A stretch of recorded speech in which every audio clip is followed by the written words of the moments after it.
2 दिवसापूर्वी ओबीसी नेते लक्ष्मण हाके यांनी गेवराई विधानसभा मतदारसंघाचे आमदार विजयसिंह पंडित यांच्या बाबतीमध्ये वक्तव्य केलं होतं। उद्या तुम्ही ओबीसींच्या दारात या, तुम्हाला दांडकं काढू, अशा प्रकारची भाषा लक्ष्मण हाके यांनी वापरली होती। त्यामुळे तणावाचं वातावरण निर्माण झालं होतं।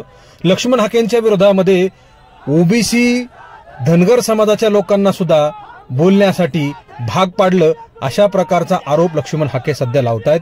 माझ्याच समाजाची माणसं माझ्या विरोधात घातली, असाही आरोप लक्ष्मण हाके यांनी केला। आज अचानक लक्ष्मण हाके हे गेवराईमध्ये दाखल झालेले असताना मराठा समाजाच्या तरुणांकडून लक्ष्मण हाके यांच्या विरोधामध्ये घोषणाबाजी करण्यात आली। लक्ष्मण हाके यांच्यावर चपला भिरकावल्याचा आरोप सुद्धा लावला जातोय। यामुळे काही काळ गेवराईमधलं वातावरण तणावाचं निर्माण झालं होतं। ही दंगल होता होता राहिली, असं सुद्धा प्रथमदर्शींनी सांगितलं। काही तरुण लक्ष्मण हाकेंच्या अंगावर धावून जात होते, तर लक्ष्मण हाके सुद्धा दंड ठोपत होते।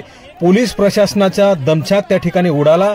पोलीस प्रशासन तरुणांना आवरण्याचा प्रयत्न करत होतं, मात्र तरुण ऐकायला तयार नव्हते।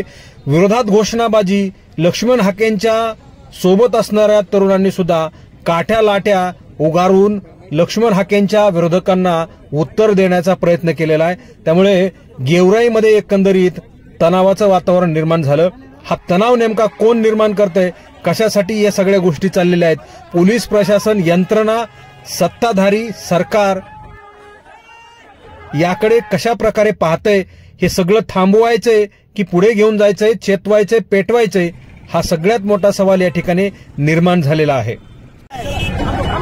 होळकर, यशवंतराव होळकरांची आवाज आहे। समोरासमोर लढणारा लक्ष्मण हाके, तुझा थांबत असेल तर